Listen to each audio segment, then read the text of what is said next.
आप देख रहे हैं इंडिया टाउन न्यूज, भारत की बात।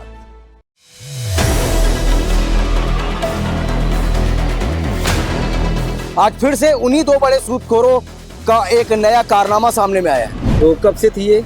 वो सन 2009 से थी। 2009 से, मतलब उनसे आपने किराए पर लिया? किन से लिए थे? जर्मन कोठारी और नलिन कोठारी से। जो बोला हमें किराया दो, मतलब रसीद दो, तो उन्होंने मना किया कर दिया था। फिर हमने किराया देना बंद कर दिया। भाई जब हमको रसीद दो, हम किराया क्या करेंगे? फिर हम उसको खाली ही कर दिया दुकान को 2018। फिर जैसे ही मैं गाड़ी से उतरा तो उनके 6-7 गुंडे मुझे घेर लिए और मेरे साथ मारपीट करने लगे। वहाँ पर नलिन कोठारी दोनों मौजूद थे संतोष भैया फार्म हाउस में, और उसको मेरे को उठाकर लेकर के आया कहाँ पर, निर्मल कोठारी की दुकान में, अफसन ज्वेलर्स में।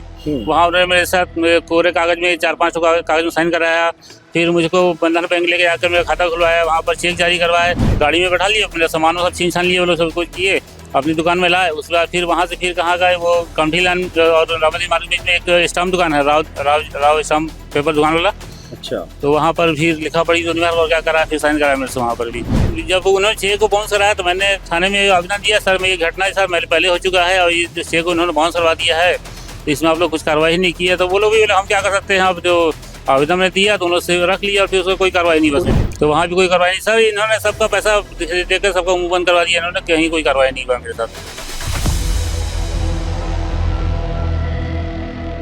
क्या कोई व्यक्ति 4 साल तक न्याय का इंतजार करता रहे और उसकी शिकायत सिर्फ फाइलों में दब कर रह जाए? क्या मारपीट, धमकी, लूट और जबरन दस्तावेजों पर हस्ताक्षर कराने जैसे गंभीर आरोपों के बाद भी कार्रवाई नहीं होना सवाल नहीं खड़े करता? राजनांदगांव में एक ऐसा ही मामला सामने आया है, जहां गौरी नगर निवासी संजय प्रजापति ने सिटी कोतवाली पुलिस से एक बार फिर न्याय की गुहार लगाई है। पीड़ित का आरोप है कि वर्ष 2021 में उनके साथ न सिर्फ मारपीट और लूटपाट की गई, बल्कि जबरन कोरे कागज, स्टाम्प पेपर और चेक पर हस्ताक्षर भी करवाए गए। इतना ही नहीं, उनके नाम से बैंक खाता खुलवाकर लाखों रुपए का चेक भी जारी करवाया गया। शिकायत के बावजूद 4 साल बीत जाने के बाद भी कार्यवाही नहीं होने का आरोप लगाया गया। अब पीड़ित ने दोबारा आवेदन देकर निष्पक्ष जांच और दोषियों पर सख्त कार्रवाई की मांग की है। नमस्कार, आप देख रहे हैं इंडिया टाउन न्यूज और मैं हूं आपके साथ कमर घोष। देखिए हमारे संवाददाता सौरभ सिंह ताम्रकार की राजनांदगांव से ये खास रिपोर्ट। नमस्कार, मैं हूं सौरभ ताम्रकार और आप देख रहे हैं इंडिया टाउन न्यूज, भारत की बात। बीते समय राजनांदगांव के दो बड़े सूदखोरों के ऊपर राजनांदगांव पुलिस ने एक बड़ी कार्रवाई करते हुए दो बड़े सूदखोरों को सलाखों के पीछे भेजा हुआ था। आज फिर से उन्हीं दो बड़े सूदखोरों का एक नया कारनामा सामने में आया है। ये कारनामा आपको बता दें कि सन 2021 में हुआ था और एक क्षणिक भर दुकान के किराए को लेकर के हुआ था। इस पूरे घटनाक्रम में जिनके साथ में ये कारनामा हुआ, ये घटनाक्रम हुआ, वो व्यक्ति आज इंडिया टाउन न्यूज से संपर्क करके आज हमारे साथ में मौजूद है और वो आप बीती बताने को तैयार है कि क्या कुछ उस वक्त उनके साथ में हुआ था और कितनी बड़ी घटना थी, लेकिन अपने पैसे के बलबूते के जरिए उस घटना को, उस मामले को, उस केस को रफा दफा करवा दिया गया।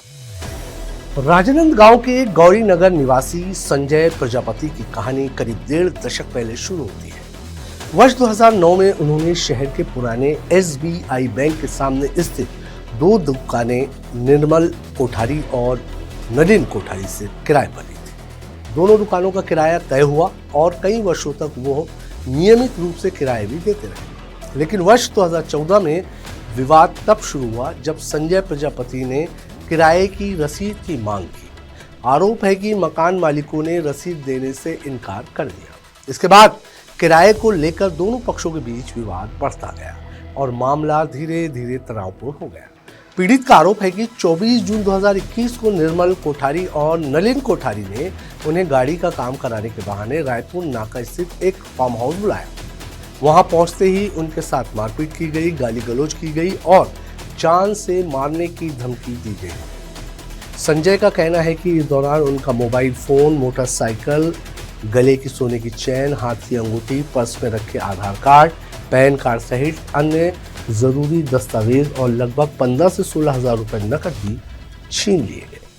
पीड़ित का आरोप है कि उन्हें पूरी तरह से डराकर और दबाव बनाकर अपनी मर्जी के खिलाफ काम करने पर मजबूर किया गया। ये घटना सन 2021-24 जून का है। और घटना इस प्रकार हुआ था कि मुझे दोपहर में 2 बजे के आसपास एक कॉल आता है कि सर मुझे गाड़ी का काम करवाना है और आप कंचन बाग में आके मिलिए करके। आप क्या काम करते हैं? मैं गाड़ी का मैकेनिक। गाड़ी का मैकेनिक है जी। तो कहाँ पर है आपकी दुकान? ये अपना पुराना स्टेट कलेक्टर सागर स्टेट बैंक परिसर में वहाँ दुकान अपनी। अच्छा, वहाँ पर आपकी दुकान थी? हाँ। अब नहीं है? अब नहीं है। तो कब से थी ये? वो सन 2009 से थी। 2009 से, मतलब उनसे आपने किराए पर लिए? किन से जी। लिए थे? निर्मल चंद कोठारी और नलिन कोठारी से। उनसे किराए पर लिए जी थे? जी जी। और हमने किराया उसे देते रहे। फिर उस समय बीच में क्या हुआ कि हमें पता चला कि ये ज़मीन उनकी नहीं है और ये हमसे वसूली कर रहे हैं, तो हमने उनसे किराए का बिल मांगा। उसके बाद फिर हमने किराया से रसीद मांगा तो उन्होंने हमसे मारपीट किया, गाली गलौज किया और हमको बोले कि अगर तुमको नहीं मिला तो खाली कर दो, लेकिन रसीद नहीं मिलेगा हमको बोल दिए। रसीद नहीं मिलेगा क्या? हाँ। ये घटना कब की है? ये सन 2013 की बात है ये। वो जगह किसकी थी? अब सर हमने तो उन्हीं से लिया था, निर्मल चंद कोठारी। और मतलब किसकी पता चला आपको? राजगामी की? हाँ। राजगामी की है? जी, जी, जी। ये पता चला था? हाँ। तो फिर कितने समय के बाद आपने खाली किया और उस समय तक के फिर आपने किराया दिया कि नहीं? आगे आप क्या रूपरेखा बनाए थे? आगे हमने फिर उसे जो बोला हमें किराया दो, मतलब रसीद दो, तो उन्होंने मना किया कर दिया था। फिर हमने किराया देना बंद कर दिया। भाई जब हमको रसीद दो हम किराया क्या करेंगे? फिर हम उसे खाली ही कर दिया दुकान को 2018 फिर। 5 साल के बाद आपने खाली किया? हाँ। फिर क्या हुआ? फिर उन्होंने फिर वो भाड़ा जनरल के साथ केस लगाया होगा, तो फिर पता नहीं क्या हुआ जो समझ नहीं पता। फिर यही मतलब 21 जून को 24 जून को 2021 में उन्होंने हमारे मेरे साथ मुझे अपने गुंडे भेज करके फ़ोन लगवाया कि मुझे गाड़ी का काम करवाना है। तो मिले करके तो कंचन बाग में बुलाया। फिर वहाँ पर मैं गया तो बोले यहाँ नहीं, नेहरू नगर में आओ, बोले यहाँ पर गाड़ी यहाँ खड़ी है बोले। तो वहाँ जब गया मैं तो जब देखा गाड़ी को, पहले चला लगा देखा तो बोले गाड़ी में इसका ये काम बता दिया मैं। तो फिर जैसे ही मैं गाड़ी से उतरा तो उनके 6-7 गुंडे मुझे घेर लिए और मेरे साथ मारपीट करने लगे। वहाँ पर नलिन कोठारी दोनों मौजूद थे संतोष लोहिया के फार्म हाउस में। संतोष लोहिया कौन है? तो वहाँ वो फार्म हाउस है वहाँ पर उनका। अच्छा। हाँ। वो कहाँ पर है ये फार्म हाउस? अपना रायपुर नाका में, रायपुर नाका के? जलाराम के बाजू में, नेहरू नगर। फिर उन्होंने अपने जो गुंडे लोग थे उनके अपने कार में बैठा लिए, मेरे साथ मारपीट किए, गाली गलौज किए और उसको मेरे को उठा कर लेकर के आए कहाँ पर? निर्मल चंद कोठारी की दुकान में, आभूषण ज्वेलर्स में। वहाँ उन्होंने मेरे साथ कोरे कागज में 4-5 कागज में साइन कराया। फिर मुझको बंधन बैंक लेके जाकर मेरा खाता खुलवाया, वहाँ पर चेक जारी करवाए। खाता किस तारीख को खुलवाया? उसी दिन सेम टाइम पे। उसके बाद फिर चेक ने वो जारी करवा के चेक को अपने पास कागज सब कुछ अपने को रख लिए। उसके बाद उसी दिन चेक मिला आपको? हाँ, उसी दिन चेक ले लिए। सब वही रखे थे, मेरे को मुझे कुछ नहीं दिया। आपको कुछ नहीं दिया? सब वही रखे थे अपने पास। आरोप यही खत्म नहीं होते। संजय प्रजापति का दावा है कि इसके बाद उन्हें एक ज्वेलर्स की दुकान ले जाया गया, जहां कोरे कागज, प्रॉमिसरी नोट और स्टैम्प पेपर पर जबरन हस्ताक्षर करवाए गए। उसी दिन उनके नाम से बंधन बैंक में नया खाता खुलवाया गया और चेक बुक भी जारी करवाई गई। आरोप है कि चेक क्रमांक 00003 पर उनसे जबरन हस्ताक्षर कराकर उसमें 1,71,100 रुपए की राशि भरवाई गई। पीड़ित का कहना है कि ये सब उनकी इच्छा के विरुद्ध दबाव बनाकर करवाया गया। संजय प्रजापति का कहना है कि घटना वाले दिन ही उन्होंने सिटी कोतवाली थाना पहुंचकर शिकायत दर्ज करवाई थी, लेकिन 4 साल गुजर जाने के बाद भी मामले में कोई प्रभावी कार्रवाई नहीं हुई। पीड़ित का आरोप है कि पुलिस कार्रवाई में देरी का फायदा उठाकर संबंधित चेक बैंक में प्रस्तुत किया गया और राशि निकालने की प्रक्रिया भी शुरू की गई, जिसकी जानकारी उन्हें बाद में बैंक से मिली। उनका कहना है कि यदि समय रहते निष्पक्ष कार्रवाई होती तो स्थिति यहाँ तक नहीं पहुँचती। ब्लैंक चेक लिए, ब्लैंक चेक में साइन भी करवाए। हाँ, अमाउंट कितना भरे? 10 रुपए चेक में साइन करा लिए और अमाउंट लिखे उसमें 1,71,100 रुपए। 1,71,100 रुपए। 100 रुपए। हाँ। ये 1,71,100 रुपए का आंकड़ा कैसे? वो हमारे दुकान का जो उन्होंने किराया निकाल के रखा था कि इतना से लेना है। अच्छा, मतलब इतने सालों का वो एस्टीमेट बना करके? हाँ, इतना पैसा में से लेना है करके वो उसके आधार पर उन्होंने मेरे साथ ये काम किया, ये घटना का अंजाम दिया। फिर चेक को कहाँ लगाया? चेक उन्होंने अपने बैंक में लगाया। फिर उस चेक को उन्होंने करते हैं, मैं इसका भी सूचना मैंने अकाउंट में पैसा था आपके? नहीं, पैसा नहीं था। पैसा नहीं था? नहीं। उसके बाद फिर अब सर जब उन्होंने चेक को बाउंस कराया तो मैंने थाने में आवेदन दिया, सर मैं ये घटना है सर मेरे पहले हो चुका है और ये जो चेक उन्होंने बाउंस करवा दिया है इसमें आप लोग कुछ कार्रवाई नहीं की है। तो वो लोग भी बोले हम क्या कर सकते हैं, अब जो आवेदन ने दिया दोनों से रख लिया और फिर उसको कोई कार्रवाई नहीं बस कोतवाली में दिए थे आपने? और उसके बाद फिर मैंने एसपी में भी 4-5 जानकारी दिया। कोतवाली में किसको दिए थे? कोतवाली में वो वहाँ जो एसआई बैठते हैं उनको दिए थे। अभी होंगे वहाँ? नहीं है अभी नहीं, उनका ट्रांसफर हो गया। ट्रांसफर हो गया। हाँ हाँ जी। ऐसे ही क्या नाम है सर? नामों का नाम सर मुझे ध्यान नहीं है, वो कोई मिश्रा करके थे वहाँ पर। मिश्रा जी करके हाँ, थे। वो तुलसीपुर में रहते, घर है उनका तुलसीपुर में। तुलसीपुर में घर है उनका। हाँ, फिर एसपी ऑफिस में आपने कब आवेदन दिया? उसमें भी मैंने लिखा है, कागज में लिखा हुआ है, ध्यान नहीं तारीख मुझे। अच्छा, तारीख हाँ, ध्यान नहीं है। हाँ जी जी हाँ।